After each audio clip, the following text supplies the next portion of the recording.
am a police PPRO or a police PRO that will cooperate with you. And one of my motto is that we are not going to cover up.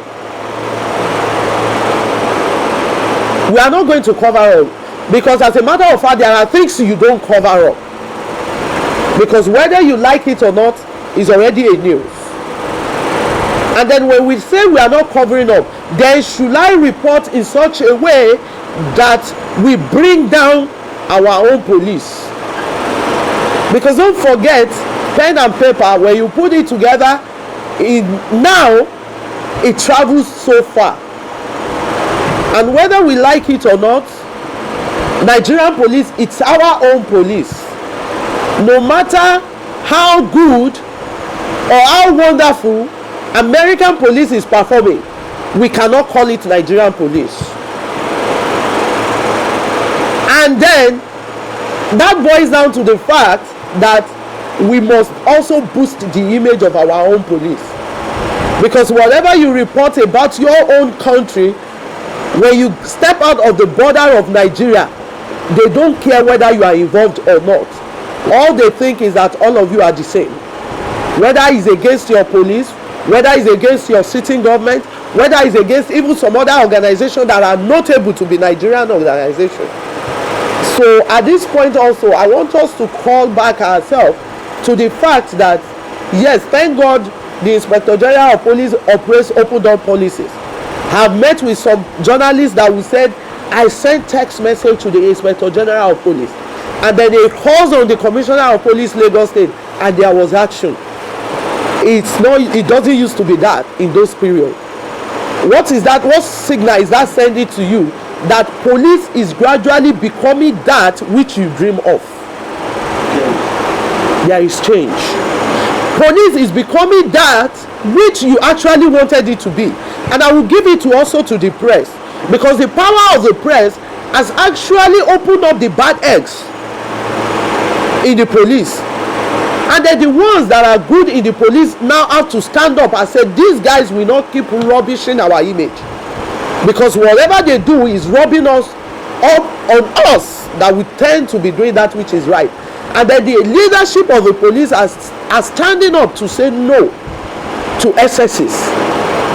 And you will agree with me that as we have bad egg in the force, we have bad egg everywhere. Just about 3 weeks ago or 1 month ago in the news, I saw where a court clerk was also jailed for duping someone who is seeking justice in the law court. That woman is not a police woman, is not a policeman. We have also seen, let me take example from your own organization. If you also follow news, some of you also reported this morning that some people have returned that money we are talking about. So it's everywhere. Then we are not having that exception in police force. What we are saying is that I have come to seek your support. I have come to seek your partnership and cooperation. The leadership of the police force right now and the Lagos State Command, you have seen over the period, in a short while, that even the CP has taken over. 1 or 2 incidences, you have seen that we are not attempting to cover up. We never attempted to cover up. And so this brings us to the fact that if you are to report our police activities, please, we are not saying you should not report, but report it in such a way that it is that person that has done it wrongly. It is that person that should be castigated. It is not the organization that employed that person. Whether we like it or not, we have outstations in Abuja, everywhere across the country. But their story must come through our table. What we are saying that we are reporters does not mean we are reporters. Some of us are editors here. I know. But as far as you are reporting crime, we see you as a reporter. If you are not a reporter, stop writing. Yeah, and before we accept you this our station, we have to scrutinize you for 6 months. Do some investigation, get your dossier, and know whether you be a member. That is why you see that we are hard on some people. Some people will come here, come and talk rubbish to the police because we refuse to register them because of their questionable character. That's why I like the way you talk of maybe if somebody says something about somebody, you judge him by your contact with him, not what somebody says about you. You see that when you call, maybe when the CP call come from, you see like 70 people. When you open the newspapers tomorrow, how many people do you see that report this? These are the things you are trying to checkmate. I told you before, when MD Abaka was CP here, he was angry. There was a day he counted 120 people that came for a conference. The following day, he picked up the newspaper, he saw only 7 reports. So why am I giving you your money? Why am I giving you your money? It's not their duty to come and collect money from them. So at least we understand it when we call you give us transport. That is why when the CP, because this CP when he came, I think they are giving me money 2 times. The third one is giving to you. How much did he give you? 100,000. The CP cannot give you more than 150,000. And when you look at the number of people that are here, you know, it's a story. When you look at it, what do we do? Well, I cannot give television houses 10,000. Maybe we are 70 that came for assignment. I'm telling you the truth.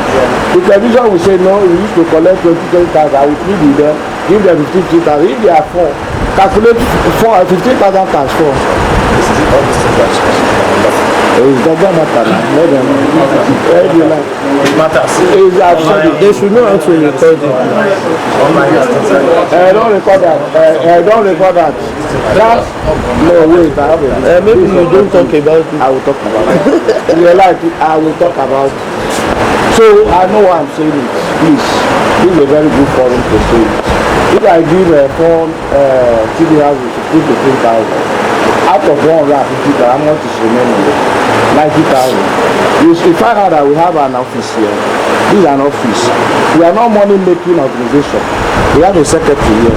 You understand who takes care of this place, who this place, take charge of this place, we pay her.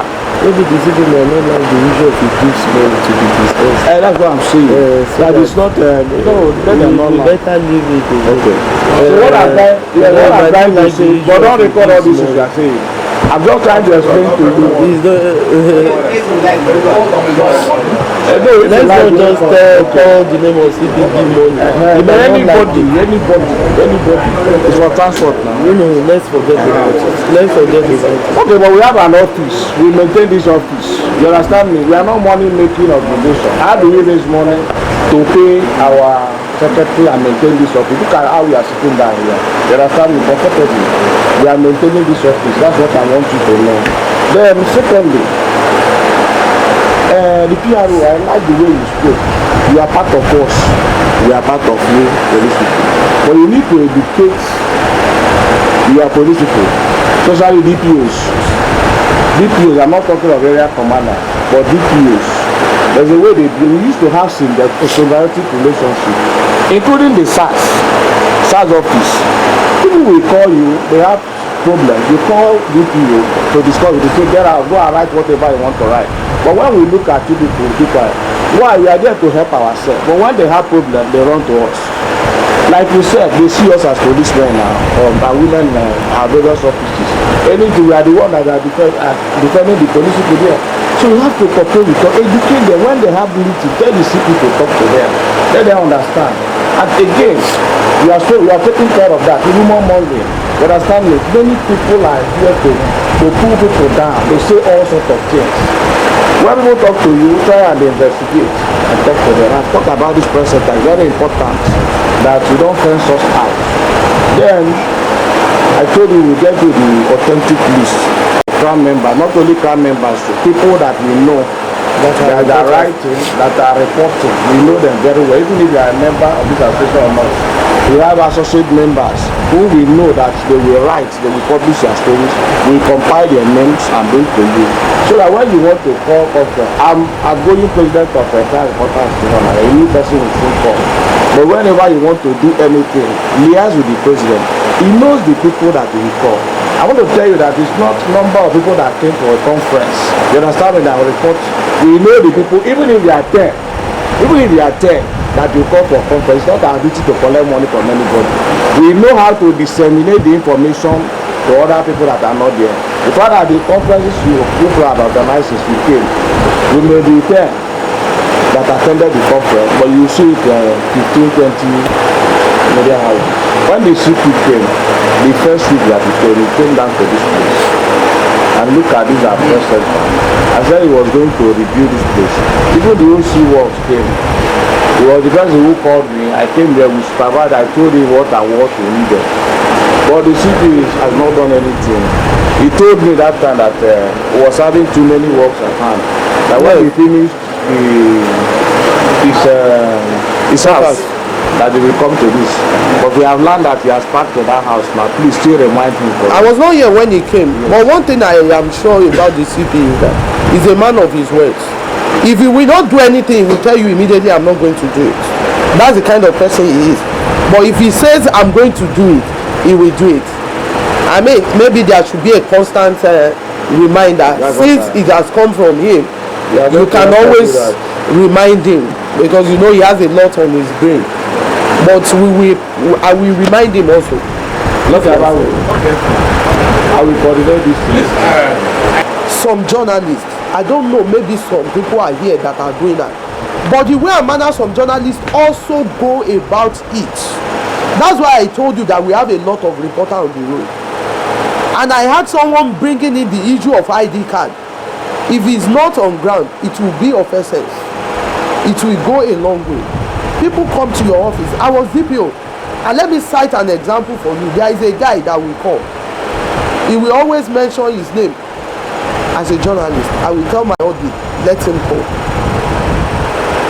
If he is going, from the little I have, I can say take for your transport. The next week, he will come. He's not the journalist. Take, he will leave. And then there was one particular day he came, and the man came and he's going, and I said, thank you, God bless you. And he still repeat, I am on my way. I said, thank you. He held the handle of my door. He said, I am going. I said, thank you. He now used his black to close the door and look at me and say, madam, transport money. I said, but you know I give you all the time I have. Today, I don't have. You know that kind of mentality that man has created in me. If I am not someone that deals with individual to ascertain the kind of person, if any other journalist is coming, I will tell my audience, don't open door. Somebody came to you. That's why I say you have to educate your people. Somebody comes to you and say, I'm a journalist. Let him bring the complimentary card. If he does not have complimentary, please don't be offended. Where do you work? You say, I work with Guardian. Can I see your ID card? I'm knowing you for the first time. You know, this area of Boko Haram now, let's know what. I saw the man with the ID card. What ID card is that? And you want me to come? No, I'm telling you. You know the when you come to my office, I will show you. I will not show you because the man with seems I have come to my line in here. Yeah, that's what I'm saying. Because I wonder a reasonable journalist. Somebody who has nothing to go and do in the office. You are no crime reporter will do it. They are not crime reporters, so deal with them. You have to educate them, deal with them.